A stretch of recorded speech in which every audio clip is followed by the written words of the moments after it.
Cedemos los micrófonos a nuestro compañero Mauricio. Mauricio, adelante, bienvenido.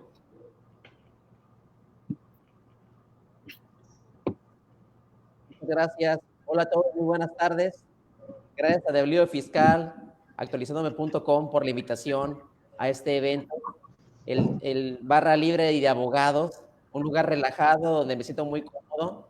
Tenemos como participantes a Nancy Rubí Cruz Tostega, Miguel Chamlati Toledo, Pablo de Jesús Gutiérrez Reyes y bueno, su servidor Mauricio Reina.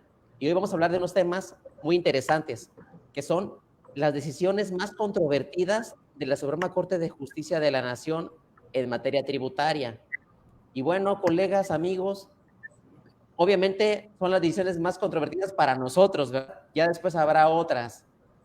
Me gustaría que empezáramos a platicar un poco acerca de la fecha cierta.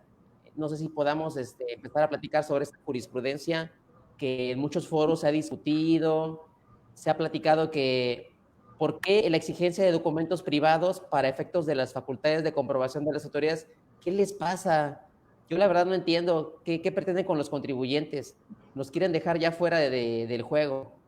Es la 2AJ 61-2019. No sé si más al rato la podamos visualizar. Sí, en un momento más, en un momento la visualizamos ahí el tema de la fecha cierta. Mi estimado, pues muchas gracias por aceptar la invitación, muchísimas gracias por aceptar la invitación a esta charla. Y ahorita que sacas el tema de la fecha cierta, fue uno de los temas que platicamos ya en alguno de los programas de Barra Libre y de Abogados, creo que en diciembre lo manejamos en algún momento, pero tienes toda la razón, es un tema interesantísimo. Como tú bien dices, pareciera que quieren tener una carta guardada para un caso específico en el que de plano le quieran decir a un contribuyente, oye, sí, bien, tienes todas tus pruebas, tienes cómo demostrar lo que quieres probar, pero ¿sabes qué? Aquí está, casi como barajita de Yu-Gi-Oh, ¿no? Aquí está la fecha cierta y fíjate que tu contrato no la tiene. Y como no la tiene, pues sí, tienes contratos, tienes soporte documental, tienes todo, pero al no tener el requisito de la fecha cierta, ni siquiera es una prueba que pueda valorarte o que deba valorarte, estimado. ¿Tú qué piensas? Estoy en desacuerdo con el criterio de la segunda sala de la Suprema Corte de Justicia, porque además está involucrando a la autoridad fiscal como un tercero. Es la parte que no me cuadra. ¿Por qué involucran a la autoridad como un tercero para que surtan efectos frente a ellos los documentos privados, cuando precisamente la segunda sala habla sobre materia civil? Ya se metió en materia civil, ya se involucraron con temas de análisis de contratos. ¿Quién tiene que analizar los contratos cuando se supone que es un pacto o un trato entre particulares? La voluntad de los particulares se está rompiendo y llega una autoridad fiscal prácticamente ya no ofrecer pruebas, sino que ahora la obligación de las pruebas la debe tener el contribuyente. Es la parte que a mí me molesta mucho, que la quería tratar con ustedes. Sí, mira, yo retomo ahí esa parte. Yo recuerdo cuando salió esa jurisprudencia, de hecho, también nos tomó por sorpresa y nos causó mucha molestia. A mí especialmente coincido contigo, no solo por el tema de que efectivamente es civil, o sea, estamos hablando de una cuestión civil, los contratos son netamente civiles, están regidos por la teoría del contrato, que es puramente civil. Que las autoridades fiscales quieran hacer una interpretación benéfica para ellas y únicamente aplicable a ellas, que esa es la parte que todavía complementa un poco más la molestia que tú muy bien expresabas. No solamente están dejando de lado la naturaleza de los contratos, en el sentido de que son documentos que se analizan bajo una teoría jurídica que es correspondiente al derecho civil, sino que además se tomaron todavía el atrevimiento para decir, esto solamente es para efectos fiscales. O sea, es como diciendo, para otra materia no. A lo mejor en materia civil, tú sí puedes ir y reclamar y entre ustedes se hacen válido su contrato, ¿eh? Y a lo mejor en materia penal, incluso si se desprende algún incumplimiento o alguna situación, pues también. Pero para efectos fiscales, yo digo que no me sirve. Entonces, él como un tercero, como tú bien lo dices, él con este criterio se pone que las autoridades fiscales que evalúan los contratos están por encima de la voluntad de las partes, que es la ley suprema de los contratos. Que nosotros incluso le llegamos a decir, haciendo broma, a los chistes del gato de Schrödinger, ¿no? Que eran las pruebas de Schrödinger. Son y no son, si usted me entiende. O sea, sí son pruebas para el derecho civil, mercantil, laboral y todo.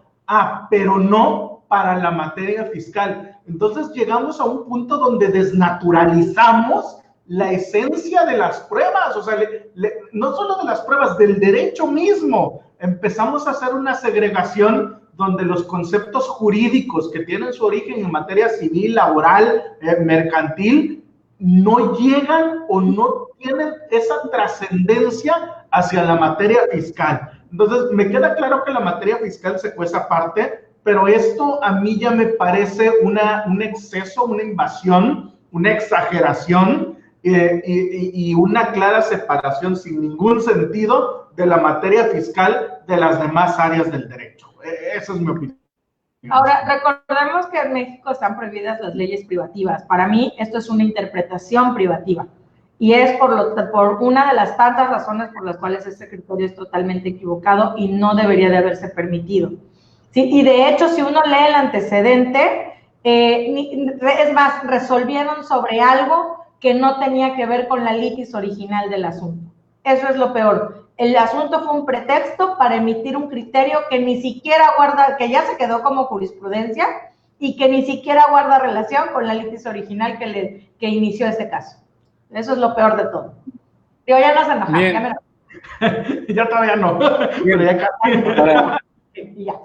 para poner en contexto a todos los compañeros que quizás no han profundizado mucho en este tema, recordemos que el tema viene por contradicción de tesis precisamente y es la Suprema en su segunda sala quien tristemente deriva en esta cuestión en una jurisprudencia. Y bueno, recuerden que estamos en barra libre y de abogados y tenemos nuestras bebidas aquí a la mano, tenemos la botana, ¿no? Comercial. Exacto, salud. Igual a todos los compañeros allá en claro. ¿No? Ese gel está tan fuerte que nada le faltan unos hielos. Es para el piquete. Estamos en un ambiente relajado. Recuerden que es viernesito, que por cierto, viernesito de jurisprudencia, anda ocupado estudiando mucho, ya me di cuenta por ahí, ya me di cuenta por ahí.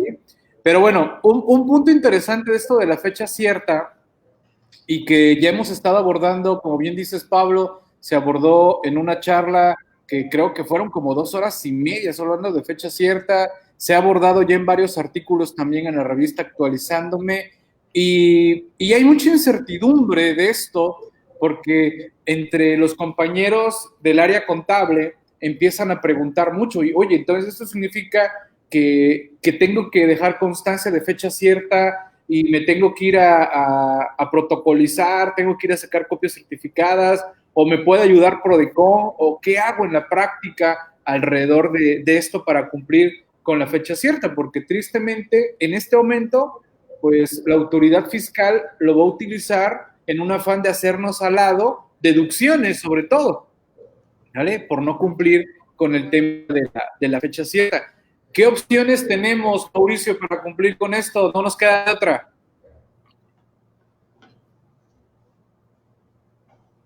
Sí tenemos opciones, pero se me hace como excesivo para los particulares.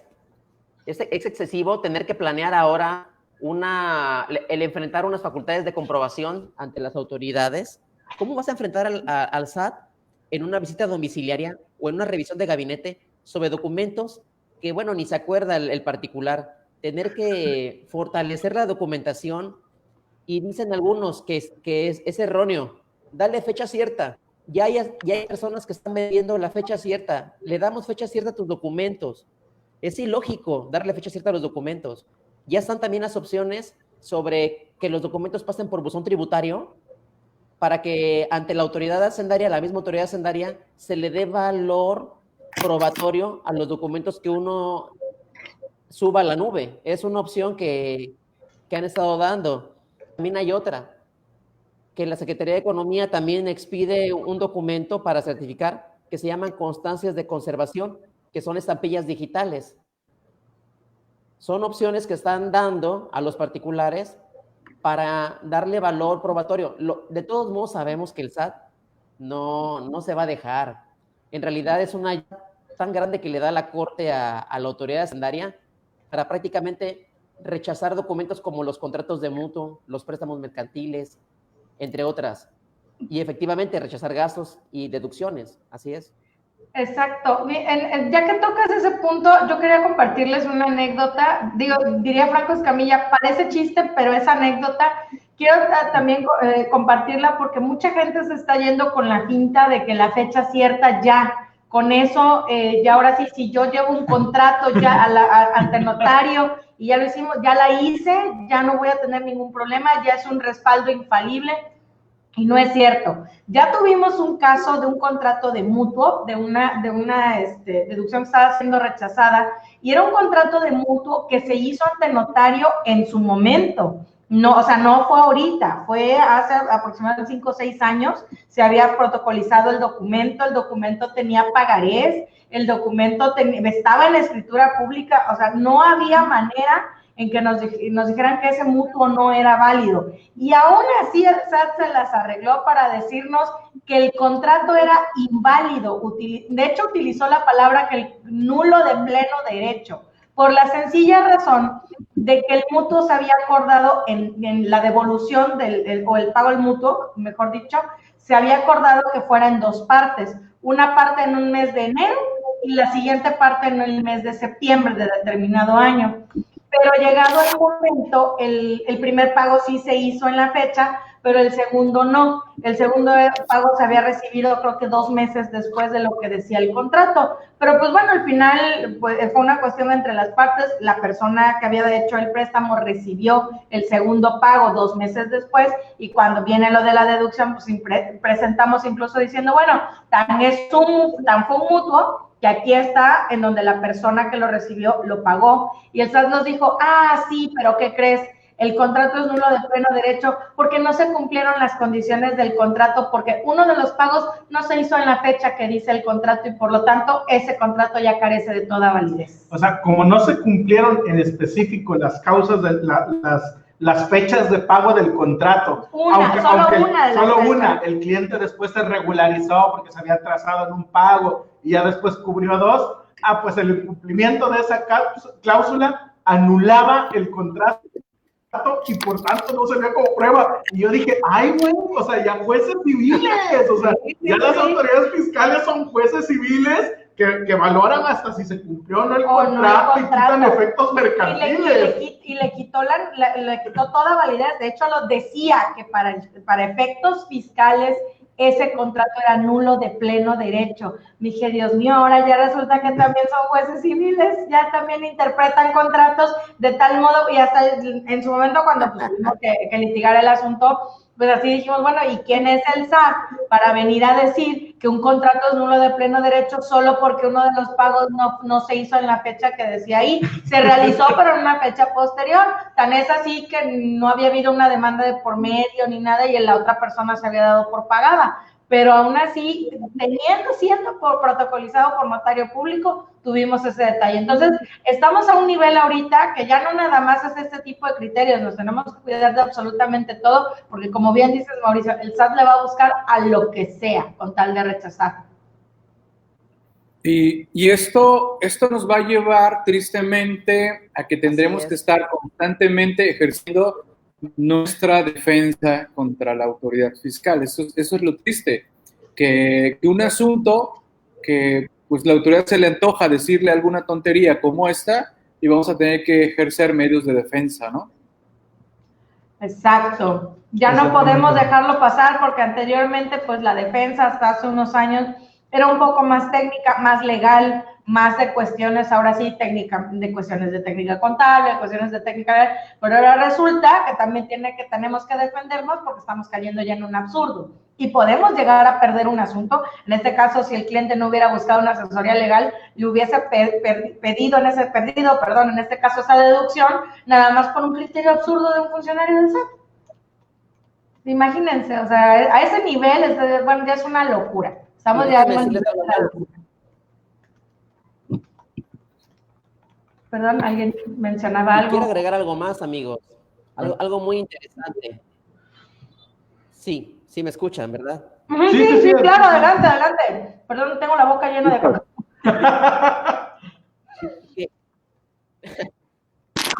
Que no termine toda la historia no termina ahí.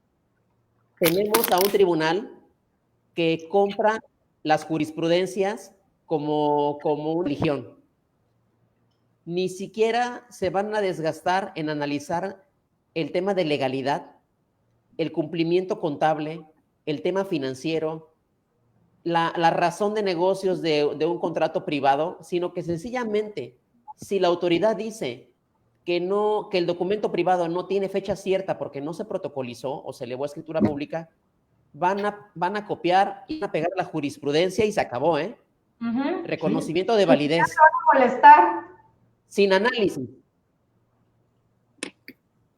Ahora, que para mí, salvo tu mejor opinión, entra también en conflicto con el principio de adminiculación de las pruebas, ¿no? El hecho de que, oye, tú tienes que adminicular todas las probanzas y no nada más tienes el contrato, tienes estados de cuenta, bancarios y demás. Y hay que recordar también que la tesis habla de documentos privados, no dice contratos, que ese es un punto que siempre hemos querido dejar en claro. La misma contabilidad son documentos privados, entonces estamos hablando en general de cualquier documento privado. No sé, estimado, si quieres seguir con fecha cierta o quieres pasar a otros criterios, porque todavía traes otros que me hicieron enojar todavía más. Dale, no sé cómo. Claro. Bueno, vamos a tener que hacer otro. Vamos a la firma autógrafa. Vamos a tener que hacer otro programa entonces, al contrario de este, ¿no? Lo que sean benditas jurisprudencias de la Suprema Corte, en el sentido de cuáles sí nos han dado oportunidades interesantes, ¿no? Para que se vea equilibrado. Va a durar 10 minutos. No, hay algunas magias por ahí. Pero bueno, adelante, Mauricio, ¿cuál dices que vamos? La de firma autógrafa, maestro. Órale, la jurisprudencia 2AJ 110-2014. Ahorita la compartimos. Adelante. El rubro dice: firma autógrafa del acto impugnado en el juicio de nulidad. Forma de cumplir con la carga probatoria cuando la autoridad afirma que la contiene. Es una maravilla en beneficio de la autoridad hacendaria. ¿Qué pasaba en los juicios de nulidad? Cuando los particulares combatían un y negaban que la orden de visita o la misma determinante con tu firma autógrafa del funcionario, había una jurisprudencia que obligaba a la autoridad a ofrecer la prueba pericial en grafoscopía. De contestarla de su pueblo. Pero ahora llega esta jurisprudencia y le da la oportunidad a la autoridad hacendaria de que acredite la firma autógrafa con la constancia de notificación como medio de prueba. Totalmente en contra. Y les voy a contar un caso para que lloren. Cuéntalo. En una ocasión nos notificaron un acto de autoridad sin la firma del funcionario. Imagínense, un documento del Infonavit sin la firma del funcionario. No, ¿Y qué alegamos? La ausencia de la firma autógrafa. Pero la autoridad exhibe la constancia de notificación y en la constancia de notificación dice se entregó con firma autógrafa. Entonces el magistrado aplica la jurisprudencia donde dice que la notificación puede servir como medio de prueba para acreditar que sí la contiene. Infundado el argumento, aunque en el no contenga la firma de la autoridad. Ausencia de firma. No, pues, está buenísimo. Así es que sí firmó, pero era con tinta invisible.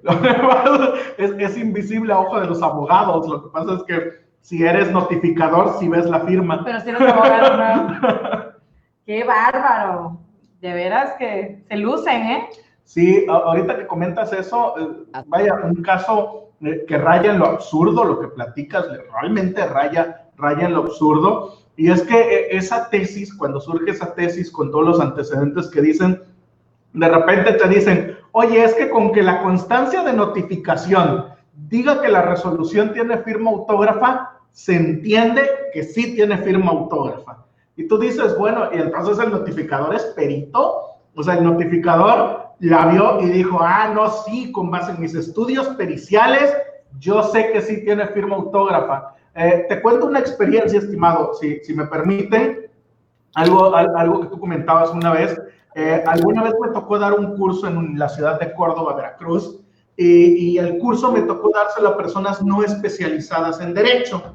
Entonces, cuando estaba platicando con esas personas, que les hablaba de garantías de fundamentación, motivación, requisitos de los actos de autoridad, llegué al requisito de la firma autógrafa. Y cuando les estaba explicando de la firma autógrafa, un señor que no tenía conocimientos ni de abogado, ni de contaduría, ni de nada, alzó la mano y me dijo, oiga, licenciado, dice, pero pues usted me dice que un requisito de los actos es que tengan firma autógrafa.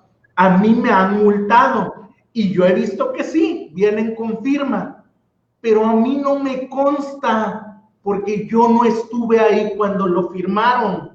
O sea, viene el documento con una firma, pero pudo haberla hecho la secretaria, pudo haberla hecho el compadre. Dice, yo no estuve ahí cuando lo firmaron y yo no tengo la certeza de que en efecto esa sea la firma. Y es una premisa como la que tú mencionas. Realmente no se tiene la certeza. Es más, el notificador, ¿cómo va a hacer constar hechos que ni siquiera están sucediendo en el momento en que levanta el acta?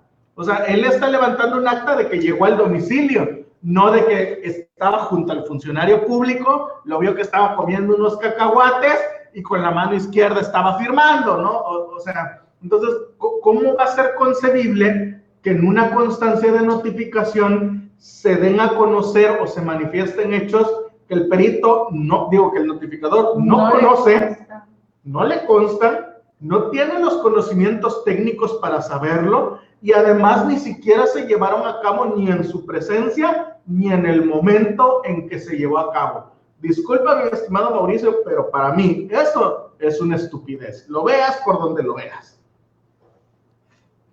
Ya nos pusimos totalmente de acuerdo contigo. A ver, otra copa, por favor, estoy muy molesto. Se me subió el antibacterial.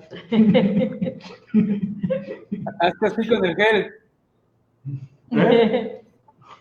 Con el gel. Ya directo, ya ni disimula. Entonces, ¿cómo demostramos esto? ¿Qué les parece la jurisprudencia aberrante? Entonces, ¿cómo lo hacemos?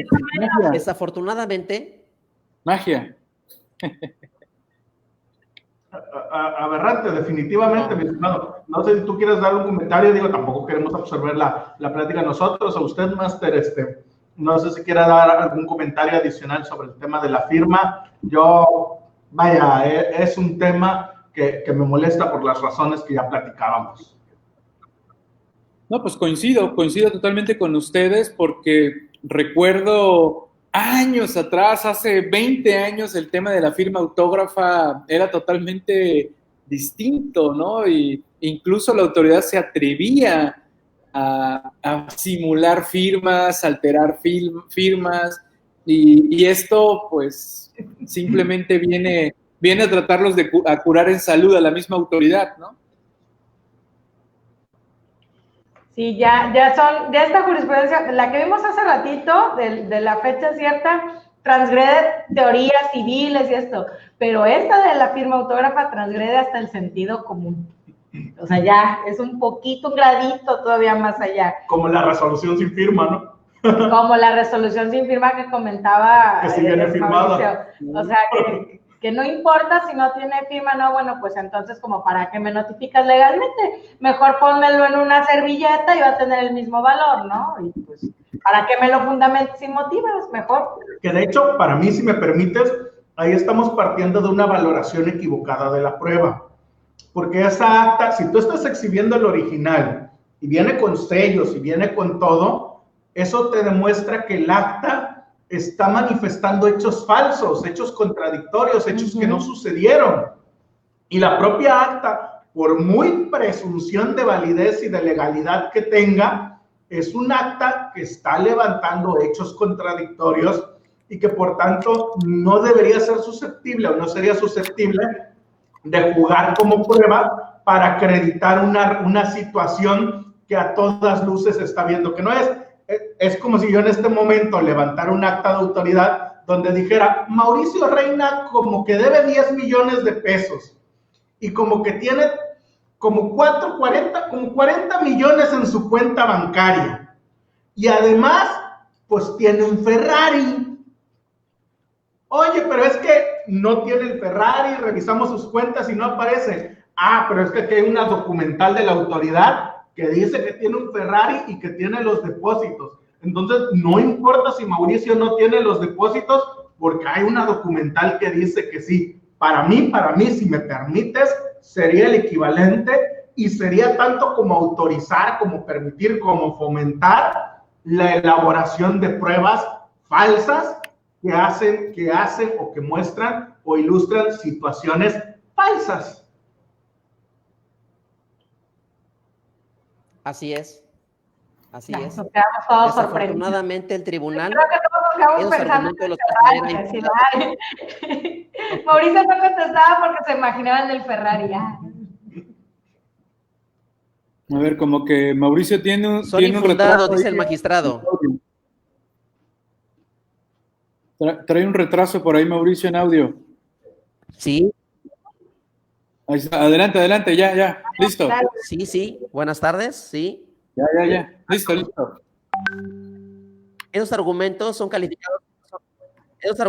calificados como infundados, definitivamente, por parte de la autoridad, porque no atienden a la litis. Según ellos, la litis es la firma.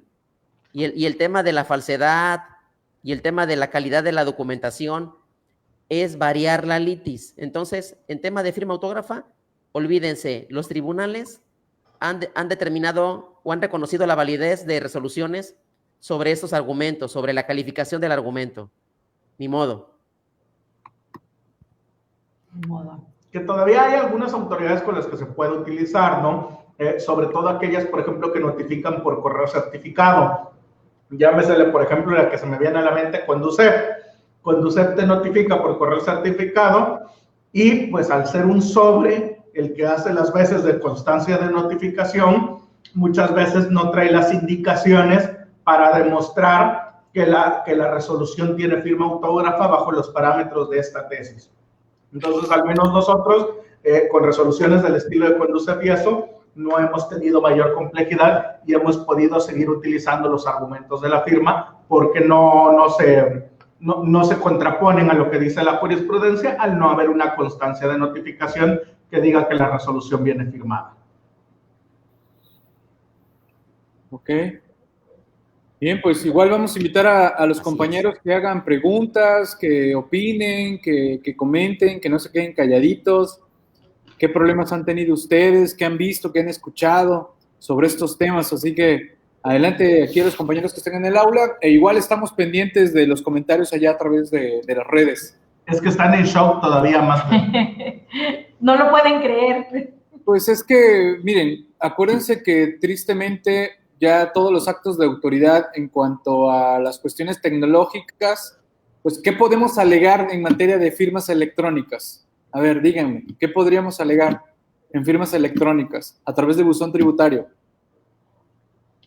Todavía hay elementos, digo, en buzón tributario, todavía hemos tenido elementos que le hemos encontrado en relación a la notificación.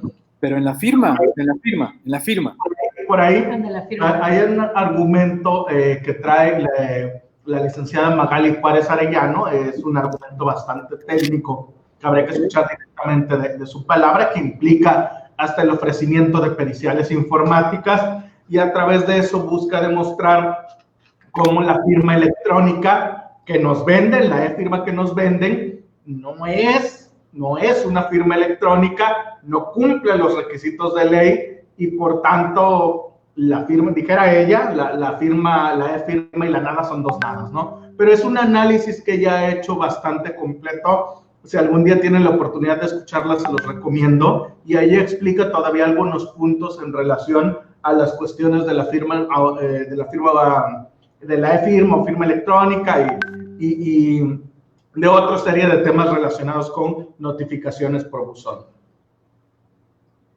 Ok, pues precisamente toda la tecnología pues ha ido en pro también de protección misma de la autoridad, ¿no? Para que vayan quedando fuera elementos de forma, vamos, digamos, por así decirlo. Y esto, perdón Miguel, esto es totalmente violatorio. Digo, hay un tema que no hemos tocado que, digo, perdón que lo saca a colación, pero muchos me dicen, es que lo quieres meter hasta en la sopa. No, es porque es algo que debería de estarse hablando también. Es el tema de los derechos humanos, el principio pro homine, en donde hay un factor, algunas de estas jurisprudencias que ahorita nos está imponiendo la Corte una interpretación de este tipo, es porque vienen por contradicción de tesis, es decir, contendieron dos criterios de la Suprema Corte en donde están dándole el beneficio, donde está prevaleciendo aquellas tesis en donde se privilegia a las autoridades fiscales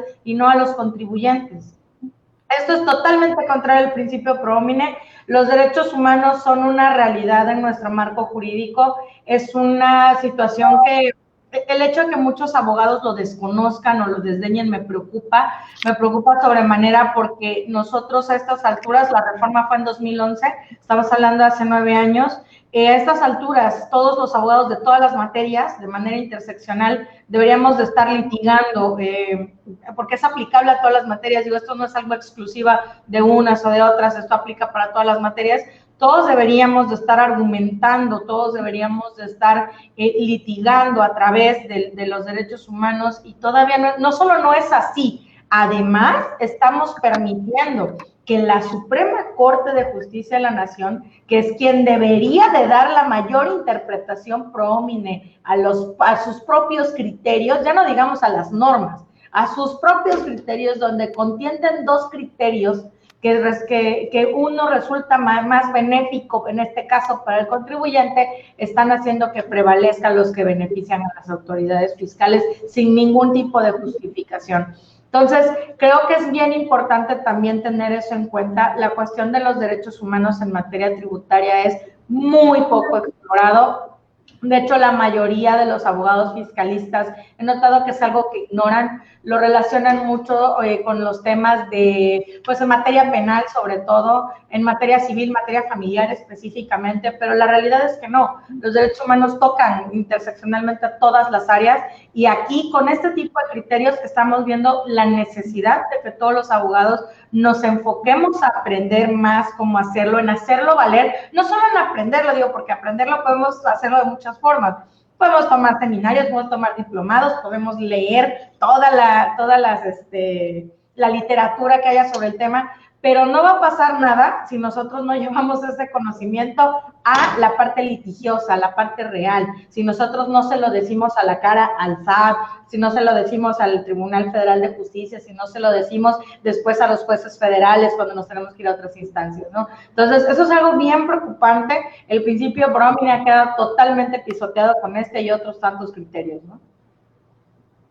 Tristemente. Bien, pues pasamos a otra. Antes de pasar a otro, me gustaría someter, digo, no sé qué duración le vamos a dar al programa máster, si nos va a dar tiempo de ver todas las tesis, si no, hacemos otro programa, otras decisiones controvertidas. Me acaben los cacahuates. Me gustaría lanzarle una pregunta a Mauricio. Quiero que Mauricio hable. Conteste, porque viene así como desfasado y como que no se anima todavía a dar sus puntos de vista. Agarra confianza acá. Pero, a ver, yo quiero someter esto a su consideración. ¿No creen que llega el momento en que la Suprema Corte de Justicia de la Nación, más que un intérprete de la norma, se vuelve un legislador y se dedica a legislar? Muchos dicen y sostienen, bueno, es que la Corte es un legislador negativo, que se refieren a que al momento en que elimina o saca leyes del marco jurídico, pues está legislando, pero en sentido negativo. En lugar de crear la norma, elimina las normas, ¿no? Pero para mí, en materia fiscal, literal, es un legislador. Llega un momento en que las interpretaciones no son interpretaciones, son creaciones y son una legislación distinta. Y para muestra un botón, dicen, está, por ejemplo, la de los estados de cuenta, la jurisprudencia de los estados de cuenta bancarios en las visitas domiciliarias, donde te dice que estás obligado a exhibirlos y que la autoridad tiene la facultad de requerirlos en términos del artículo 45, primer párrafo de Código Fiscal de la Federación. Y el artículo 45, primer párrafo de Código, en contexto para los que nos oyen, habla de las obligaciones de los visitados, no de las facultades de las autoridades. Pues en ese artículo que habla de mis obligaciones como visitado, se desprende mágicamente que la autoridad tiene la potestad de pedirme esa información, ¿no? Es por decir un ejemplo, tenemos este ejemplo de la firma autógrafa, donde legislan algo prácticamente que no existe. Y por supuesto, mi estimado Mauricio, con el que empezamos, el tema de la fecha cierta, que están diciendo algo que no es una interpretación de la norma, es prácticamente una, pues una reglamentación que se desprende de querer justificar situaciones, o de la necesidad de justificar situaciones en pro de la recaudación, pero que no son una interpretación. Entonces, concretamente, ¿no consideras o no sientes que a veces la Corte se vuelve más un legislador que un intérprete? Muy bien, amigo, la verdad es que agradezco mucho ese comentario. Efectivamente, tú tienes razón. Para mí, la Suprema Corte de Justicia de la Nación se ha convertido en un legislador, pero para destruir lo ya arruinado de la legislación. Está modificando a su arbitrio situaciones de legalidad para dejar sin efectos la salvaguarda de los contribuyentes.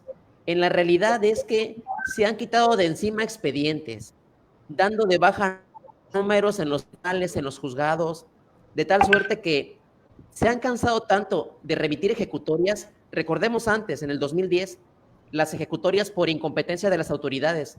Era una remisión interminable de sentencias.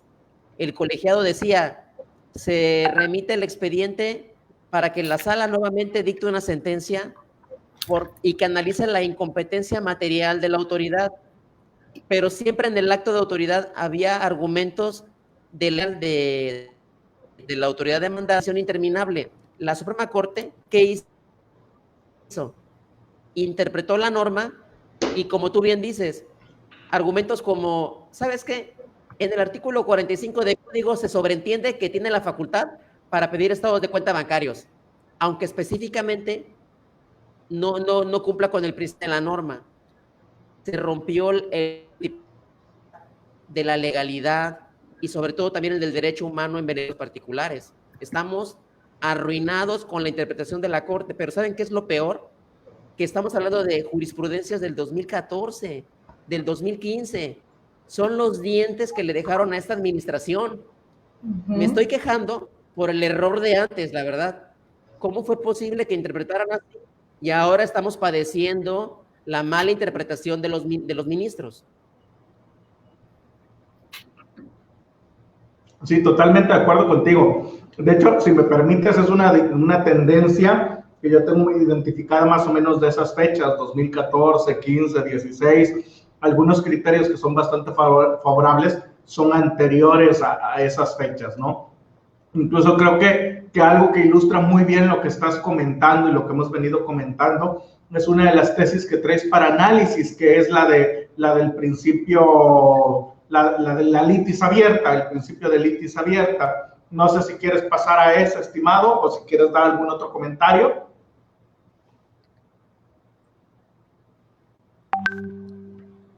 Pasamos a la jurisprudencia de litis abierta. Es interesante, la verdad, porque por el tema de las excepciones. Dice el rubro, juicio contencioso administrativo.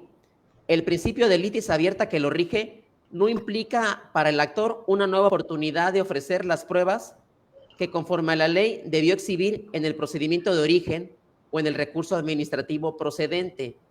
Es oportunidad legal de hacerlo y es una modificación de jurisprudencia. ¿Qué pasa aquí? ¿Qué es la litis abierta para los que nos están viendo y escuchando? Es importantísimo. Es una oportunidad procesal de los particulares de reiterar argumentos en el recurso de revocación y llevarlo al juicio de nulidad, o también de hacer o formular argumentos novedosos. Pero esta jurisprudencia está limitando el sentido probatorio. Es decir, te aceptamos los argumentos, pero no te aceptamos las pruebas. Las pruebas que me exhibiste en fase administrativa, por ejemplo, visita domiciliaria o revisión de gabinete, ya no me las traigas a juicio de nulidad, porque, ¿qué crees? Inoperantes por extemporáneas o inoportunas. ¿Qué pasa cuando no le calificas pruebas a un particular? Ya perdiste el juicio. Ya lo perdiste. Es una jurisprudencia aberrante.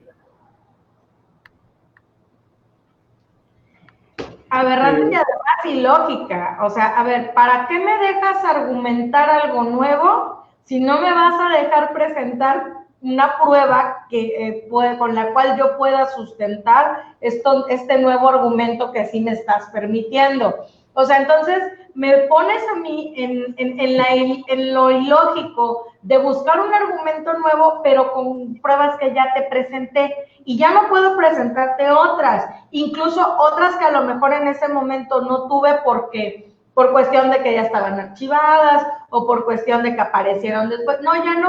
O sea, tengo que argumentarte con lo mismo que ya tenga. O sea, sí me permites argumentar nuevo, pero no presentar pruebas nuevas. Es un absurdo, es algo totalmente ilógico, y de hecho cuando platicábamos Pablo y yo sobre esa jurisprudencia, yo no, pues mejor que no me den nada, pues para qué.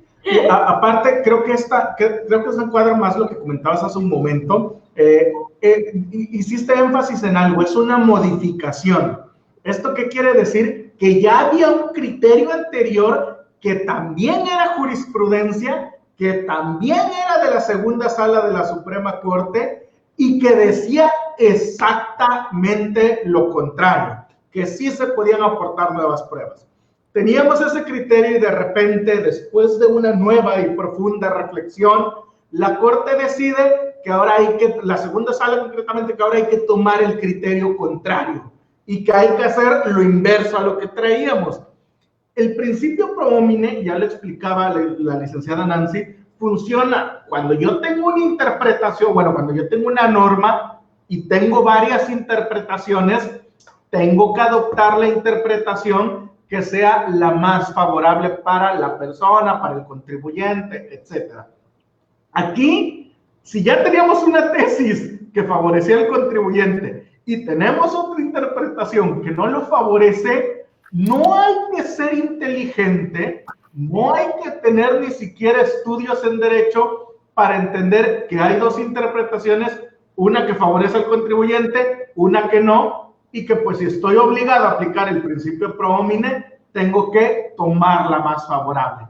Pero pues yo soy la Corte, yo mando y yo puedo hacer lo que quiera, ¿no? Estamos en el gobierno donde las leyes no me aplican a mi gobierno y todo, o sea, tú sí tienes que respetar las leyes, pero yo el pro homine lo hago como se me dé la gana, o sea, está la Constitución, pero pues es un papelito, lo reformo cuando quiera. No sé si tú quieres agregar algo. No, vuelvo reitero lo que conté hace rato. A mí me parece un absurdo que esto se esté permitiendo, y sobre todo que la Corte lo haga no me extraña. O sea, realmente ya estamos llegando a un punto en donde la Corte realmente está sirviendo otros intereses. No lo podemos afirmar en abierto, si no obstante vemos su criterio recurrente hacia dónde va, hacia el hecho de que el fisco tenga mayores facilidades para poder recaudar. Digo, eso no es ningún misterio ni es ninguna mentira. No obstante, lo que me preocupa es la pasividad del gremio.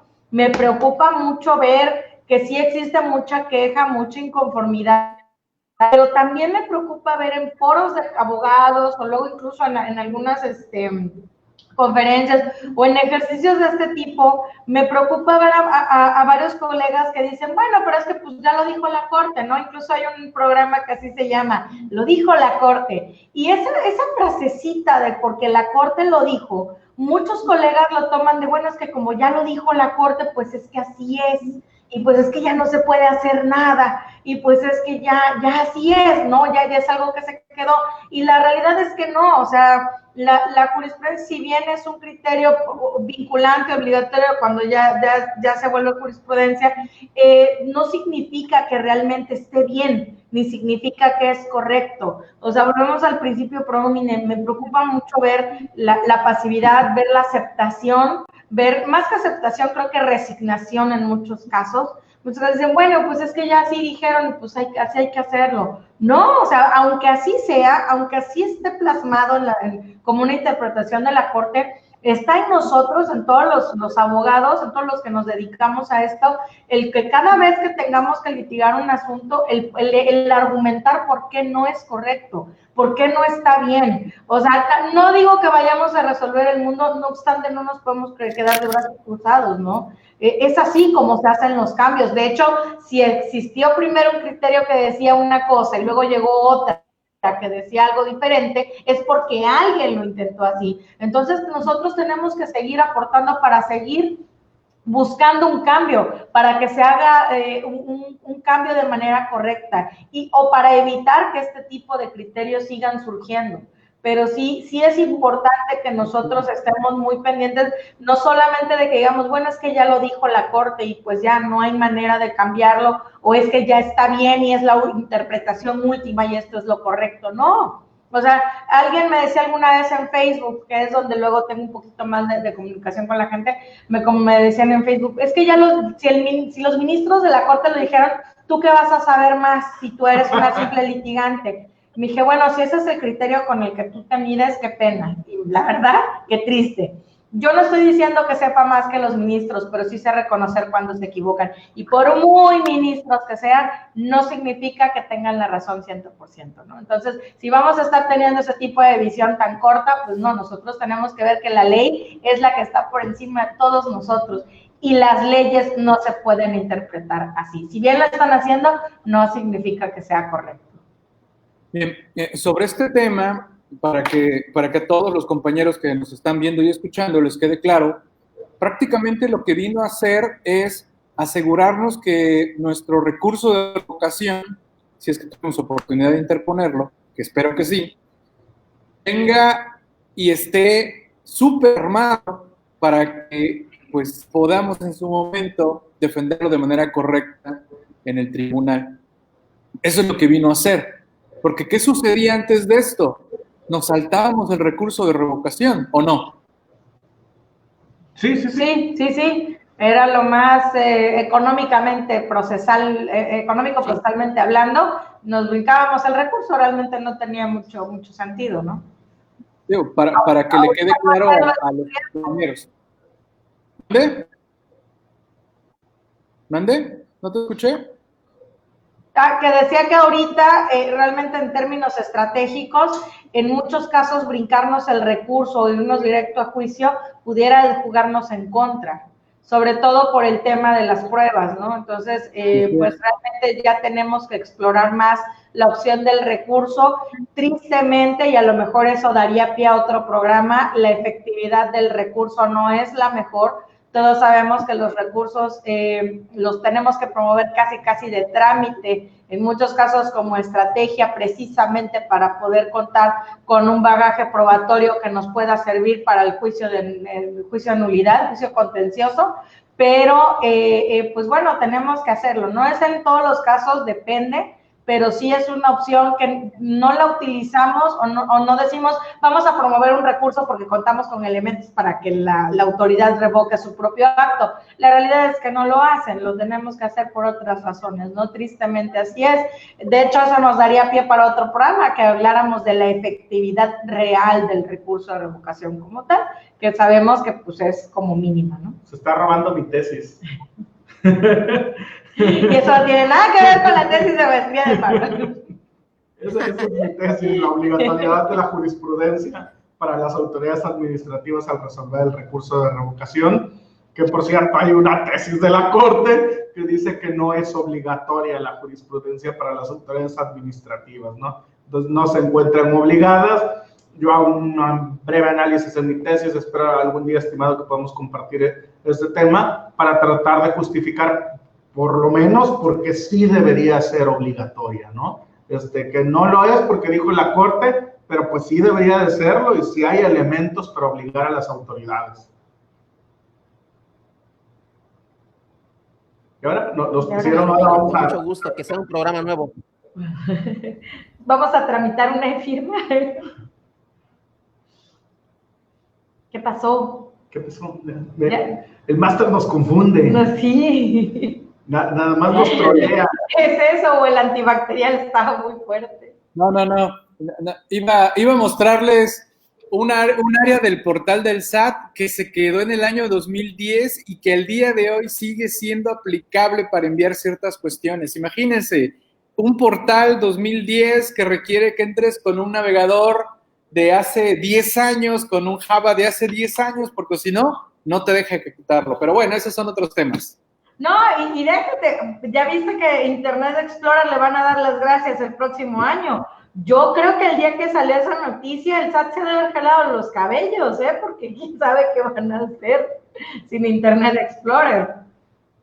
Sí, no, ese portal tristemente ha estado para llorar y bueno, aquí vemos muchos que seguramente hemos perdido horas y horas tratando de hacer algo en ese maravilloso portal. Bueno, seguimos, aquí otra cosa. ¿Y qué tiene que ver el portal con la corte? Nada, pero necesitaba expresar su frustración. Lo tenía que decir y se dijo. Digo, no estoy para contárselos en este momento, pero ese portal del SAT trae un problema muy grave que está generando problemas más graves a muchos otros en el país. Pero bueno, ese es otro programa, una vez que lo resuelvo. O sea, nada más nos suelta el chisme, pero no nos cuenta, pero no nos cuenta qué. No puedo. Cuando empecé a hacer este trámite no tenía barba y ahora tengo barba y no he terminado. Ok, eso. Oye, apenas es una barba de semana y media, tranquilos. Y no has terminado el trámite. No ha terminado el trámite, así es. Bien, Mauricio, ¿a cuál nos vamos?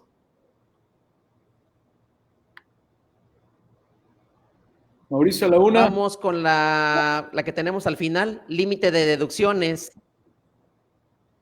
Ok. Límite de las deducciones. Ya nada más con el título. Las de la fracción 30 del artículo 28 de la Ley del Impuesto sobre la Renta. Imagínense nada más el castigo tan grande y el análisis otra vez de la segunda sala de la Suprema Corte de Justicia, que no transgrede el principio de proporcionalidad tributaria, el límite de los patrones por las erogaciones que realizan en beneficio de los trabajadores. Es increíble cómo hacen un análisis de erogaciones de carácter estructural, la vinculación de la generación del ingreso, ya parecen financieros, parecen economistas, cuando luego dicen que se puede romper incluso un equilibrio en la relación de la generación del ingreso y la actividad económica de los contribuyentes. Eso la segunda sala de la Suprema Corte habla de sistema de rentas. Yo no sé qué les pasó a los ministros, la verdad. Lo único que querían hacer era, te voy a limitar las deducciones. ¿Para qué? Pues para que no tengas un beneficio completo, para que pagues más impuesto. Es lo único que quiere hacer la Corte con y eso fue a partir del 2014. Hoy estamos con temas de esos años. Otra vez, ¿no? Volvemos a esa época en la que quién sabe qué les pasó, en donde de repente les entraron las ganas de beneficiar al fisco federal. Sí, yo desde el hecho, decía yo entre la chance y la risa, ¿no? Dicen que entre broma y broma la verdad se asoma. Es que realmente con el título, o sea, ¿por qué me tendrías que limitar a mí lo que yo puedo deducir?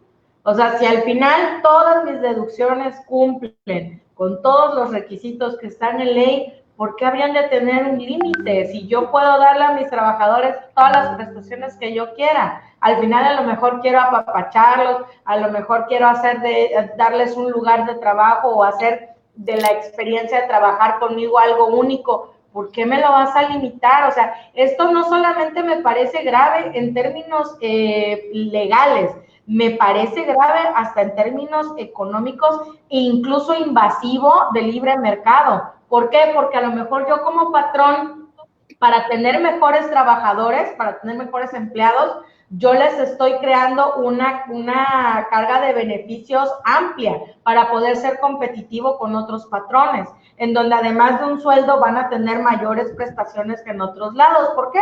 Porque me interesa tener gente que esté trabajando conmigo, que esté contenta, que se sienta con una mejor experiencia de trabajo. Eso estamos hablando de cuestiones competitivas, o sea, me quiero ser un patrón competitivo, pero si a mí el SAT me limita en lo que yo puedo deducir, porque al final todo esto va en beneficio del mismo negocio. El trabajador recibe sus prestaciones, el trabajador sigue prestando sus servicios conmigo, yo me beneficio y a la vez todo este engranaje económico pues se desarrolla bien, ¿no? ¿Por qué me habrían? Ya se acabaron. ¿Por qué habrían de limitarme a mí? ¿Qué pasa con esa limitación? Vamos a hablar en términos llanos. Ahorita a lo mejor platicamos un poco más en términos legales, pero vamos a hablar en términos llanos. ¿Qué pasa si a mí me limitan? Ya no lo hago. Es totalmente para desincentivar a los patrones para dar mayores prestaciones, porque al final van a decir, bueno, ¿y para qué le doy todos estos beneficios? Me van a costar y no los voy a poder deducir. Mejor le doy los beneficios hasta el tope que puedo deducir y los demás pues con la pena. Yo que más quisiera que poder proporcionárselos, pero el mismo Estado tampoco me da ningún incentivo para hacerlo. Entonces, en lugar de que existieran estos incentivos para que existan mejores lugares de trabajo, ¿qué pasó? ¿Qué pasó? De repente volteo. O sea, en lugar de eso, pues ya. Adelante, Miguel. No, que ya se me acabaron mis cacahuates y mi jugo, por favor, véngamelo a resurtir. Te voy a meter un unicornio porque crees que estoy con Si no, este programa se va a acabar muy pronto. Miren, ahí les va mi teoría conspiratoria. Ahí les va. A ver, cuéntala. Muchas cosas de los tribunales que empezaron a surgir a partir del 2014 para acá fueron derivado, desde luego, de un cambio de estructura gubernamental que en su momento se vivió, un cambio de cuestiones fiscales, reformas fiscales. Recuerden que se le dijo adiós al IDE, se le dijo adiós al YETU, se le pegó fuerte al Código Fiscal para darnos de sopetazos en la cabeza a todos. Entró más fuerte todo lo de cuestiones electrónicas, entró fuerte todo lo de facturación electrónica, contabilidad electrónica, y la teoría de la conspiración va para que llegara la 4T. Y el camino lo tuvieran planito, ¿no?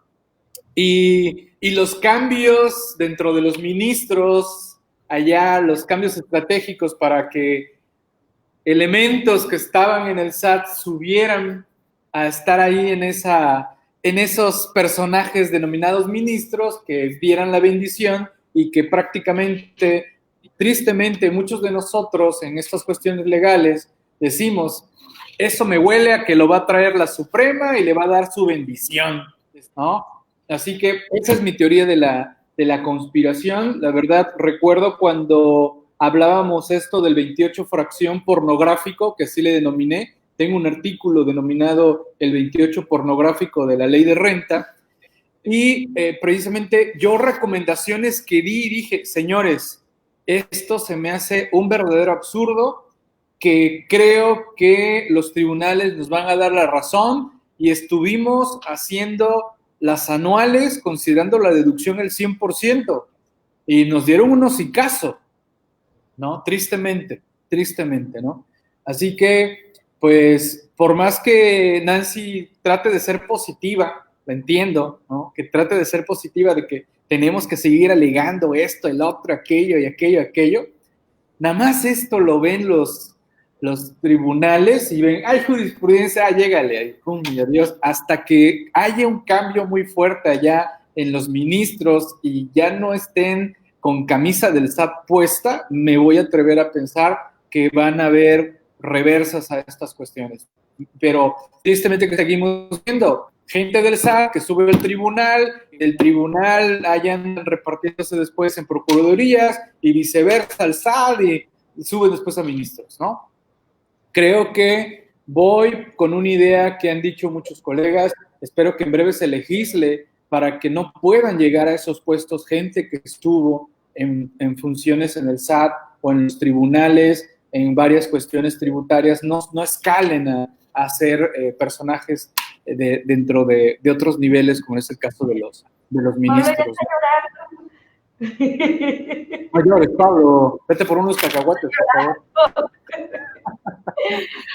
Bueno, no quiero seguir abundando porque la verdad me acuerdo, este 28 fracción pornográfico a mí me trae malos recuerdos porque di por hecho que era imposible que fuera a darse este criterio en ese sentido, ¿eh? Bueno, y de todo esto, excelente historia, Master, le hicieron falta aliens, pero excelente historia. No, teoría conspiratoria. ¿Por qué pornográfico? Sí, yo también tengo la... ¿Por qué triple X? Ahí está, exacto. Es más, creo que tengo un artículo que se llama Los artículos pornográficos de la ley de renta.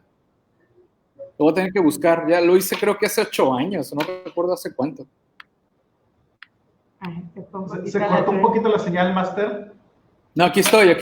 No, que digo que tengo un artículo que se denomina artículos pornográficos de la ley de renta. ¿Y por qué? O sea, ¿cuál es el fondo? Porque están igual así, triple X. Ay, ya. Ok. Ahorita que retoma eso, está interesante su teoría, ¿no? Todo lo que plantea. Yo sí quería comentar algo sobre este tema. No sé si me voy a salir al margen o no, pero ¿tú querías comentar algo? Sí, pero ya se me olvidó. Bueno, luego muchas veces... Nancy se acordó de que dije lo de positiva. No era otra cosa, pero ya sigan y ya ahorita me acuerdo. Ya, de que ibas a ir a Islas Caimán, que ibas a ir a Islas Caimán a hacer unas operaciones que te encargué. luego, fíjese que luego cuando estoy dando clases, es muy común, como doy materia fiscal casi siempre, que me toquen estudiantes jóvenes que están trabajando y pues siempre se tiene la idea de, pinche patrón, explotador, abusa de mí, es un desgraciado, no me paga lo que valgo, maldito patrón explotador, ¿no? Y esta es una de las tesis que a mí siempre se me ha hecho interesante para demostrar cuán explotador es un patrón, en el sentido de que si yo, patrón Mauricio Reina, abro un negocio y gano 100 pesos, y yo esos 100 pesos se los doy íntegro a mi trabajador, ya salí perdiendo, porque yo tengo que pagar los impuestos. No obtuve una ganancia, pero como fiscalmente mi nómina no va a ser deducible al 100%, fiscalmente sí obtuve una ganancia. Y esa ganancia, yo patrón, la voy a tener que financiar. Entonces, ¿cuánto tengo que, yo patrón, más mi utilidad, cuánto tengo yo que castigar el sueldo del trabajador para sacar una utilidad, para sacar la utilidad de mi socio que no hizo nada, pero que cómo cobra, me refiero a las autoridades fiscales, y aparte sacar el sueldo del trabajador, más el IMSS, más el Infonavit, y luego les hago las cuentas en el pizarrón, y ay, no, licenciado, pues sí se paga bastante. Oye, cuando tu patrón no te puede ofrecer un buen sueldo a veces, no es tanto el tema del patrón, sino del cúmulo de obligaciones. Y a mí me tocó escuchar un caso una vez de una empresa que le dicen al trabajador, tengo tanto de presupuesto para darte, menos impuesto, menos seguro social, menos esto, te queda en tanto el sueldo. Y el trabajador se la cantó y le dijo, ¿y no me lo puedes depositar a mi cuenta bancaria así íntegro?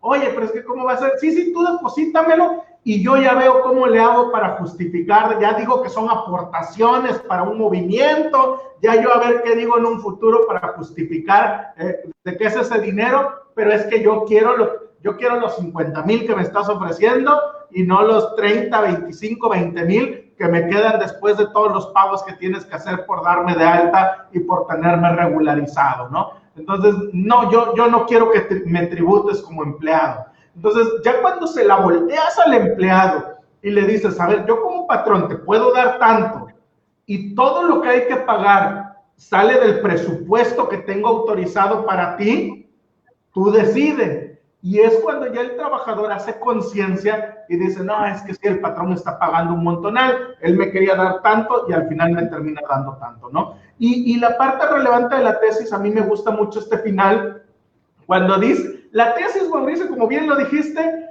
se va a hablar de otros temas, nunca analiza si afecta o no al patrón, solo analiza si es una medida válida o no, y se echa un choro, y al final dice que todo se resume en la última frase, que dice que de autorizarse la totalidad de la deducción implicaría trasladar íntegramente el impacto económico del Estado por la disminución de los ingresos tributarios por concepto de impuesto sobre la renta.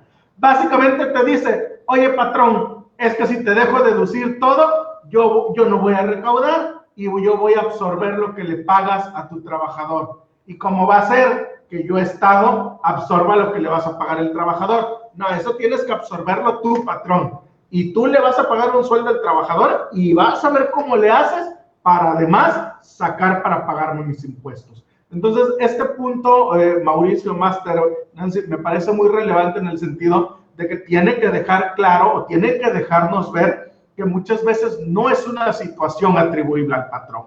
Muchas veces es que el patrón tiene que soportar cargas que le imponen las autoridades, injustas, absurdas, que no tienen sentido común, pero que las hacen porque el Estado no quiere perder. Entonces, recuerden, el malo no es el patrón, el malo es el Estado, que es el que presiona al patrón.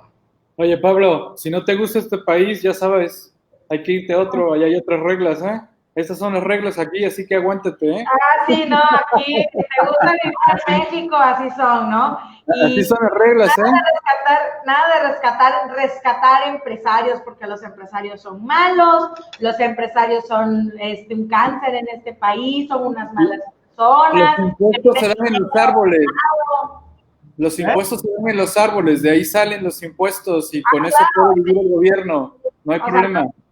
Los empresarios son los enemigos, ¿no? De la gente pobre, de la gente humilde y de la gente buena. Entonces... Pues yo ayer vi cómo le tiraban la canasta, ley de tacos de canasta, y yo no vi a ningún empresario tirándole los tacos y robándole el triciclo. Yo lo que vi eran policías de gobierno, pero al final, bueno, esos ya son otros temas más políticos, Máster, y ya ve que cuando se trata de política, por ahí publicó un meme hoy, cuando se trata de política, el SAT y la UIF, así van a decir. Sí, porque yo estoy esperando, de verdad, yo estoy esperando el día de hoy a ver a qué hora se pronuncia el SAT y se pronuncia la UIF para congelar cuentas, para congelar bienes y para investigar si se cumplieron con obligaciones fiscales y cuestiones de prevención del lavado de dinero de los recursos que están circulando en videos en ambos sentidos. Yo estoy esperando esa posición y yo espero porque por menos que eso hay contribuyentes a los que han dejado en la calle. Entonces quiero pensar que también va a funcionar para ellos. Saquemos el agave y saquemos el pitón. Gracias, Dios. Bueno, entonces, no sé, Mauricio, nos apoderamos de la palabra, no sé si quieres añadir algo más, o si también ya se te acabó el refresco y los cacahuates como a nosotros. Se me acabaron los cacahuates, yo creo que por eso empecé a hablar. Ya se me acabó la botana. Sí, ya se acabó, hay que planear un poquito más para la próxima, más gel antibacterial. ¿Algo más, Mauricio, que aportar? Se me acabó la botana y se me acabó la botana, el whisky y las jurisprudencias por el día de hoy, pero la verdad es que vale la pena darnos cuenta, y a todos los que nos están viendo y escuchando, que son interpretaciones desafortunadas por parte de la Corte y que van a seguir así porque ya tenemos infiltrados como ministros, ya tenemos gente que efectivamente trae una línea y que el contribuyente tiene una pared enfrente. Definitivamente tenemos que buscar otros aspectos, ya no nada más la legalidad. Yo estoy de acuerdo contigo, Nancy, sobre el tema de derechos humanos. Hay que saber ser combativos en las demás. Estamos dejándole todo el panorama libre a las autoridades.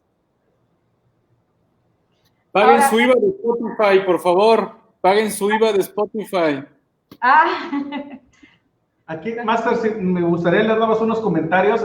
Yo estaba viendo en Facebook a ver si nos estaban haciendo comentarios, pero no aparecen en la página porque lo están haciendo en la publicación. Dice Carlos Alberto Holguín Jacome, el SAT es la novia tóxica, que aunque le des pruebas de fidelidad, te va a acusar de infiel. Sí, mi estimado Carlos, porque tus pruebas no tienen fecha cierta. Entonces, como no hay fecha cierta, eres infiel, mi estimado. Ay. Que no se proyecte el colega, por favor, tranquilo. Sí, no quieras que te salvemos, ¿eh? No, salvemos, eso no te va a ayudar. Carlos, un abrazo. Jackie Aguilar. Por experiencia. Jackie Aguilar y los informales, ni ese contrato tienen y nada de que los molestan. Siempre sacan el tema de los informales, porque sí, todo esto solo aplica para los formales. Claro. Los informales, esos viven en otro mundo. En un mundo feliz, en donde simplemente se embolsan su lana en efectivo y nadie los está mostrando. Nos dice Carlos, el SAT quiere ser tan legal en sus tecnicismos que termina actuando de manera ilegal, porque el no respetar como prueba el contrato de fecha cierta es ilegal e improcedente, ya que es triste que se premie más la informalidad ilegal que los que estamos bien todo el tiempo. Carlos, el tema de los derechos humanos en México son todo excepto a los derechos humanos, y más que ayudar a los ciudadanos honestos, los están afectando de manera gravísima. Iván, saludos, Josué, a la distancia, igualmente, estimado Iván, un saludo. El SAT y el IMSS llorarán sin Explorer, nos dicen. El SAT y el IMSS van a llorar sin Explorer. ¿Cómo vemos? Sobre el tema de los informales, me gustaría que ustedes me dijeran cuál es su cantidad en la cual la autoridad te podría aceptar que te sigas manejando en el mundo informal. Para ustedes, ¿cuál sería la cifra en la que alguien podría llamarse informal? ¿Cuál sería para ustedes esa cifra? Díganme una cifra. ¿Cuánto fue ayer lo del video? Lo de la aportación, ¿cuántas fueron las aportaciones? Yo creo que ese es el parámetro, ese va a ser el parámetro. Ese es el parámetro, porque ya el presidente dijo, sí, pero es poquito. Entonces, ya su connotación lleva implícita la idea de que si es poquito no es corrupción, porque es un razonamiento lógico, jurídico muy simple. Somos honestos. Hacemos una corrupción por menos de 2 millones de pesos. Entonces, menos de 2 millones de pesos todavía se considera honestidad, no corrupción, ¿vale? Porque es poquito, no afecta. Entonces, tomando el silogismo presidenciable, Master, yo me aventaría a decirle que hasta 2 millones de pesos, porque es poquito, y son aportaciones. Mi estimado Mauricio. Fíjate que hablando de informalidad... Es un riff. ¿Es un RIF? O un reflecto, o un reflecto. O sea, el tema de la informalidad yo creo que va más allá de la cuestión económica, de la cuestión de capacidad económica. Creo yo que la informalidad se combate desde el hecho, es una cuestión más de actitud en México. Ser informal, a ver, yo te puedo decir que los informales, luego dicen, es que la gente que es informal es porque tiene la necesidad de trabajar así, porque son gente sin recursos. No. Si ustedes han ido al centro histórico de la Ciudad de México, podrán ver los informales en el momento en que les van a dar cambio y que sacan su fajito de billetes que traen atrás, es más de lo que yo luego veo junto en un solo mes. O sea, realmente las cantidades de dinero que se mueven en el comercio informal son abrumadoras, están totalmente ajenas de toda la cuestión tributaria. O sea, tenemos que empezar como con una visión, con una actitud, dejar de decir, es que pobrecito, ¿no? Dejar de romantizar la pobreza de los informales y en el sentido de decir, son personas informales, pero ¿por qué son informales, no? ¿Qué los lleva a la informalidad? Los lleva a la falta de oportunidad, los lleva a que no quieren entrar en la excesiva burocracia, los lleva a que quieren evadir, ¿qué es lo que los lleva a la informalidad, no? Porque una cosa es que tributen poco, como pasa con los RIF, que de hecho la idea de los RIF es para que tributaran, aunque sea poquito, pero que tributen. Pero una cosa es eso y otra cosa es de que ya tengan la actitud de decir totalmente, yo ni siquiera quiero existir para el fisco federal, no lo necesito. Yo me pongo mi puesto en la esquina en donde vendo mis cosas, nadie me molesta, yo no me preocupo si hay reforma fiscal, si hay paquete fiscal, yo no me preocupo por que me van a venir a revisar, yo no necesito preocuparme, y esa actitud y esa despreocupación ya es una ventaja con respecto a los contribuyentes, ¿no? Yo no me atrevería a poner más bien una cantidad. Yo creo que la cuestión de la formalidad tendría que ser que todas las personas que desarrollen una actividad deberíamos de estar registrados, todos deberíamos de contar con nuestro RFC, todos deberíamos de contar, de estar registrados al margen de con cuánto podamos aportar o no. Pero debería de existir ese control por lo menos, no que al día de hoy ni siquiera eso existe. ¿Por qué? Porque nadie los obliga, ellos pueden manejar el efectivo que quieran y nadie les dice nada, ¿no? Pero es un tema de actitud. Perdón, también aprovecho para retomar un poquito, hace rato ya recordé que fue lo que se me olvidó. Tomaban el caso decía Mauricio acertadamente, que ojalá los ministros no se aceptaran personas que ya habían ocupado ciertos cargos. Hay una noticia que leí, casi no se hizo eco, pero me parece un dato interesante, el hecho de que el Grupo Salinas, de Ricardo Salinas Pliego, que traía por ahí unos litigios que están en la Suprema Corte, promovieron, en el momento en que ya iban a pasar a discusión, promovieron un recurso para hacer valer que la excusa de que en este caso la ministra Ríos Fajardo no podía conocer de la resolución de estos asuntos porque ella era la jefa del SAT en el momento en que se habían fincado los créditos fiscales y ponían por ahí que podía haber un conflicto de intereses. De hecho, se dio entrada a la excusa, en este caso al recurso, para que se excusara y está en trámite y apenas se va a ver qué se resuelve en ese sentido, ¿no? Me parece algo muy oportuno, de hecho, entiendo que debería de ser así, deberíamos de estar preguntándonos por qué una persona, no solo que fue jefa del SAT, sino que era jefa del SAT en el momento en que se emitieron los créditos fiscales que ahorita estamos litigando, pues está en la Suprema Corte, ¿no? Entonces, es obvio que puede haber por ahí una causa de conflictos de intereses que en este caso Grupo Salinas aprovechó para promover por ahí un recurso para que se excusa. Habrá que estar muy pendientes de que se resuelve, a ver si prospera, a ver si, porque de momento entrada ya le dieron por el tema de la pandemia, entiendo que está un poco retrasado, pero vamos a ponerle atención porque sí es muy interesante. Mauricio, por favor. Mauricio, ahora veo que se ríe.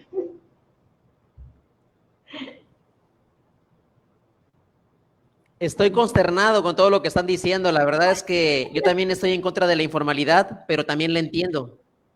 La entiendo perfectamente. Es el Estado el que lo propicia todo, para bien o para mal. Entonces, claro, es un regulador y es un arbitrario. Entonces, hay que aguantarnos, hay que votar por otro, ¿no? Claro. Pues mira, no te interrumpo, estimado, adelante, sí. No te interrumpo. Fíjate que aquí a propósito yo no dejo que se me pase este comentario. Es muy común, me ha tocado mucho escuchar no, es que maldito empresario no quiere pagar, es un evasor, bla, bla. Y muchas veces mi reacción ante esto es preguntar, oye, ¿y tú estás dado de alta? Ay, no, yo no. ¿No estás dado de alta? No. ¿Por qué? Ay, es que se pagan muchos impuestos. Y yo siempre me quedo, a ver, o sea, te quejas de que hay empresarios evasores, pero tú no te quieres dar de alta en un régimen que te condona el 100% o que te tiene, no te condona, vaya, que te tiene una reducción en el pago de impuestos por los ingresos que obtengas en efectivo y demás, y no quieres y no estás dispuesto aunque tienes todas las facilidades, ¿no? Entonces, ¿cómo vienes a exigir a otros lo que tú ni siquiera estás dispuesto a cumplir? Y también quiero leer un comentario aquí que nos hace bastante interesante Sergio Guerrero. Dice, Pablo, lo que estás diciendo es que además de que el Estado garantiza mediante la ley del ISR un ingreso exento para el trabajador para garantizarle al contribuyente un trato digno a sus derechos humanos, sin embargo, estos derechos humanos ganados tienen que ser financiados por el empresario que genera los empleos y paga los sueldos indispensables para seguir generando ingresos. La reflexión es, se rompe el principio de capacidad tributaria al pagar sobre una base mayor por la no deducibilidad de los ingresos exentos de los trabajadores. Pues no solo se paga sobre una base aumentada, sino que se contribuye en demasía al gasto público. Y el mismo Sergio Guerrero nos comenta, Nancy, ese comentario es muy atinado. Saludos, gracias Sergio. Excelentes tus comentarios, mi estimado. No sé si quieres comentar algo más. Miguel, que veo que estaba con la Constitución, nos la quiere poner. Cuéntanos, Miguel, ¿por qué? Es mi Constitución de bolsillo, aquí ando siempre. La trae aquí junto a su corazón. Empujando siempre yendo, ¿no? Ya está desactualizada, pero por lo menos el 31 fracción cuarta no veo que no se actualiza. No se mueve. ¿No? Pero no se preocupen, si algo es declarado inconstitucional, modificamos esto, sencillo. Y como ya todos dijimos, es constitucional, ¿para qué nos pásenme el corrector? Pues sí, ¿no? Esta es una edición de 1994 que tengo aquí en mi escritorio para recordarme cómo era la Constitución cuando la empecé a estudiar por primera vez. Lo que pasa es que la inconstitucionalidad de una ley solo nos demuestra que hay que modificar la Constitución. Así es. Tristemente. Pues, señores, Mauricio, por favor, échate un rollo mareador, por favor. Amigos, mi rollo mareador es que les agradezco mucho la oportunidad, me la he pasado muy bien con ustedes, analizar jurisprudencia por jurisprudencia. Yo sé que eran muy anteriores, pero déjenme decirles que los tribunales, la manera en la que le interpretan es cómo se quitan de encima argumentos de los particulares sin interpretar a fondo, sin analizar pruebas. Ya no les importa, sencillamente dicen que como es obligatoria la aplicación de la jurisprudencia, han echado abajo argumentos muy importantes de los contribuyentes, y esa era ahora sí que mi inquietud de llevarlo a una mesa de análisis con ustedes. Les agradezco mucho el tiempo, Nancy, Pablo, maestro Miguel. Espero que haya otro programa donde, no sé, el de la informalidad, el de las aportaciones voluntarias, su exención, no sé. Donde hablemos de otros temas, ¿no? Igual tristes, pero teniendo más dotaciones porque se nos acabaron muy rápido. Para el de la informalidad sí necesito que haya vino. Ahí sí necesito alcohol. No, Mauricio, muchas gracias y gracias por darte el tiempo de convivir con nosotros. La verdad es que bueno, habla nombre de Pablo nada más porque soy su esposa. Dice Pablo que se lo pasó muy bien. No, gracias, la verdad yo me la paso muy a gusto, siempre tenemos contacto en redes, todo, no hay como, pues ahorita a pesar de la distancia estar conectados, pero pues también muchas gracias a ti por y por proponer estos temas que pues ya, lejos de la tristeza que nos provocan, pues también deja algo positivo, ¿no? La idea de que por lo menos sabemos que es algo que no es correcto y sabemos que es algo que pues tenemos que difundir, que de alguna manera, aunque no sea correcto, hay que seguir en la trinchera. Yo sé que dicen que peco de positiva para algunas cosas, no obstante, estoy segura que si yo pico piedra y alguien pica piedra junto a mí, en algún momento podemos provocar alguna pequeña grieta, ¿no? Entonces, gracias Mauricio, gracias también a ti por darte este espacio. Sigan a Mauricio porque recuerdo que cuando tuve contacto con él a través de redes, vi su Facebook y debo de reconocer que me confundió mucho sus comentarios porque son muy particulares, es humor ácido de repente y me quedaba como que, ¿qué me trató de decir aquí Mauricio? Y ya que como te dé más... igual que de Pablo. Que te dé más clases, Pablo, para armar memes de todo eso que tienes ahí, Ya, nada más que lo manda al departamento de memes. Muchas gracias. El departamento de memes actualizandomeme.com. Oye, no suena mal, actualizandomeme.com. Actualizandomeme.com. Y una vez compra el dominio, Pablo, por favor. Perdón, también los quiero aprovechar para invitarlos el lunes, recordarles que el lunes tengo mi charla y quiero hacer mi comercial. El lunes tenemos la charla, ¿a qué hora es? Pues nada más para tener... inauguras a las 5:30, Nancy, en la semana compartiendo actualizandome.com. Tendremos 3 programas en la tarde, lunes, martes, miércoles, jueves, viernes. Van a ser 15 ponencias e inaugura Nancy, así que tendremos un arranque sabroso. Sí, con un tema muy bueno, realmente bien interesante, que es la perspectiva de género en materia tributaria. No, les adelanto nada más, alguien me hizo el comentario en Facebook de es que las viejas no quieren pagar impuestos. No, señores, la perspectiva de género en materia tributaria es un tema mucho, mucho más profundo de lo que ustedes piensan. Es una situación nulamente explorada en México. O sea, en otros países, en Argentina, sobre todo en España, en Venezuela, incluso en África ha sido muy, muy estudiado. En México estamos en ceros, entonces es un muy buen momento para que iniciemos hablando de temas interesantes, de temas que realmente nos atañen. Y en este caso, pues bueno, vamos a platicar un poquito qué es la perspectiva de género, cómo la aplicamos en materia tributaria, por qué es importante que la consideremos para la materia tributaria, ¿no? Espero en la hora que nos veamos el lunes que por lo menos llamarles la atención en algo con este tema. Es un tema que también, dicho sea de paso, también hago mi comercial, pues bueno, va a ser mi tesis para la maestría que estoy iniciando. Entonces, pues bueno, vamos a tener muchos temas en lo sucesivo para hablar sobre esta situación, ¿no? La perspectiva de género. Los espero el lunes, de verdad, espero que les guste y pues ahí vamos a estarnos animando bastante el lunes. Voy a decir es acceso libre, recuérdenlo, así que pueden entrar a través del aula virtual que estamos manejando de actualizandome.com y también se estará transmitiendo de manera simultánea en diversos canales de Facebook.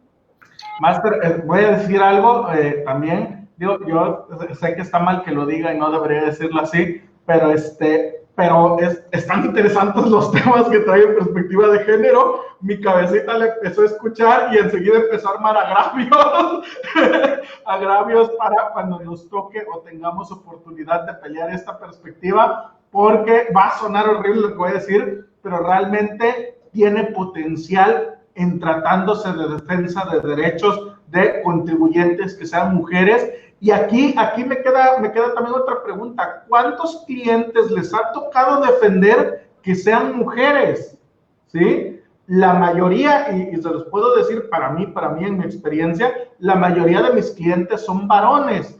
Es raro que me toque defender a una mujer y me han tocado casos de los pocos donde me toca llevar la defensa de una mujer, señora ya grande, jubilada, que con su jubilación está tratando de hacer algo bueno y le llega el Servicio de Administración Tributaria o Cefiplan y le inventan unos cuentos macabros, le sacan unos créditos fiscales que no tienen ni pies ni cabeza y que están afectando a una persona, a una mujer, a una señora que está dando su mayor esfuerzo y de una manera totalmente injusta. Entonces, como bien dice Nancy, no es que las mujeres no paguen impuestos, pero sí que tanto los tribunales consideren estos temas al resolver, como nosotros como abogados, sobre todo las abogadas, empiecen a difundir estos temas, porque esa es otra. Hacen sus foros de perspectiva de género, 4 hombres. Y 4 hombres vamos a hablar, como decía el foro de la lactancia. De la lactancia en Oaxaca, un foro de lactancia, y eran 4 varones. No, 6, ¿no? 6 varones hablando de lactancia. Bueno,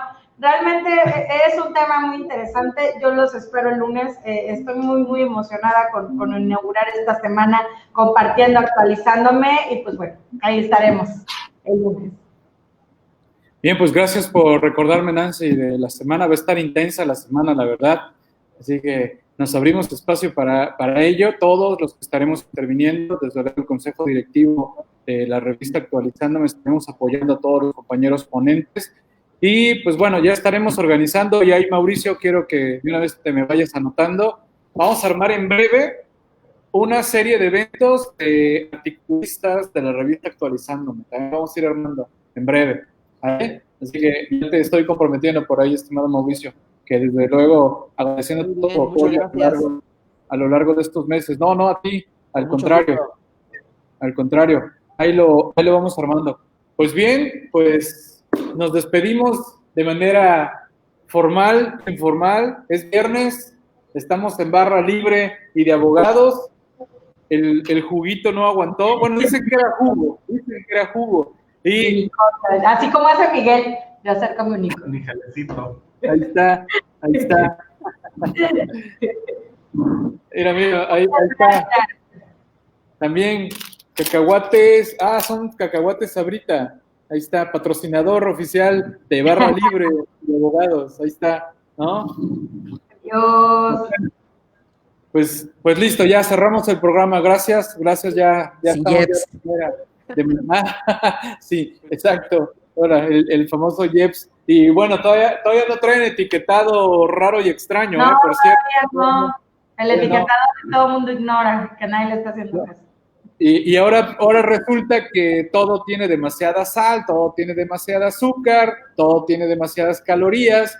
Yo siempre, desde siempre he deseado, digo, ya estamos hablando de manera fuera de todo contexto, gracias a todos los que nos estamos chacoteando, ¿no?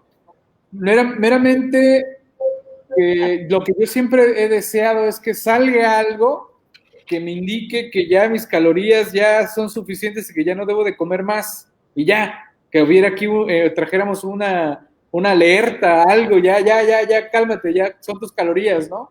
Y listo, ¿no? Sí he escuchado. Yo tengo una. La alerta es cuando ya no me cierra el pantalón, así como que, ya es la alerta de que ya pero no. Es una alerta tardía. Lo malo es que es una alerta muy tardada. Es correcto, entonces, digo, sé que hay de eso de contar calorías y no sé qué tanto, pero pues, no, que salga aquí una alerta roja ya, algo por el estilo. Y que... La camisa, esta playera antes decía Diablillo Fiscal, ahorita dice Diablillo Fiscal. Hey. No, mira, la barba no se crean que es porque quiero barba, es para tapar la papada, es para eso, ¿no? Ya me di cuenta de varios compañeros cachetones que usan barba, entonces pues ya hace el efecto, ¿no? No se te ve la papada. ¿A poco no? Miren, mira, no se me ve. ¿No? Hágale como yo, usen el negro. Otros le llaman barba. Oye, no me albures, nos anda albureando eso, ¿cómo que usa el negro? Ya no me había dado cuenta. Bueno, es que como hace rato salió con lo del triple X, ya no se sabe más. Bueno, eso sí, te dejamos pasar esa.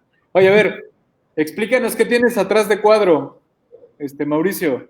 Yo iba a decir yo, hijo de la oficina. No, pues también ahorita me explicas, porque no sé qué significa ya lo que está atrás.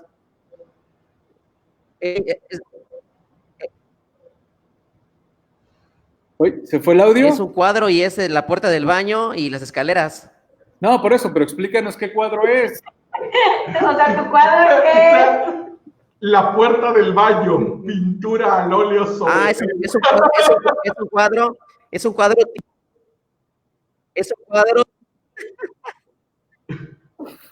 es un cuadro típico de Chilapa, es un lugar tradicional del estado de Guerrero.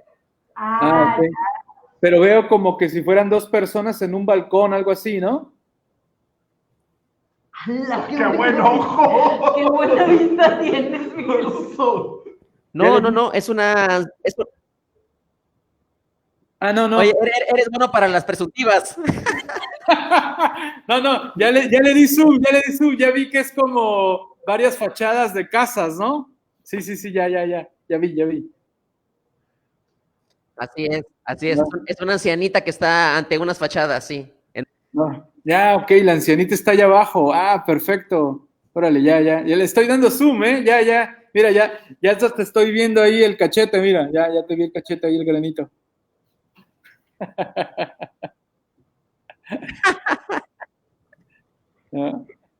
Excelente. Pues bueno, señores, un gustazo haber estado.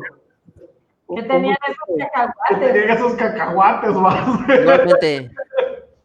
Algo le echaste, Pablo, algo le echaste a los cacahuates. No, fue aquí. Para mí que no era jugo, ya venía abierto, tenía piquete. Ya es como los niños, ya no hay que darle azúcar. Cierto, me olvidé que el azúcar me acelera, ¿no? Ya vi de dónde sacaron sus hijos la hiperactividad. No, pues, de algún lado lo sacaron. Hecho pues, señores, pues, no sé si hay otra cosa, otro punto. ¿Algo más? Todo bien. Todo bien. Gracias, estimados. Gracias a todos los que estuvieron al pendiente y nos vemos en otro programa de Barra Libre y de Abogados. Hasta luego. Hecho. Gracias.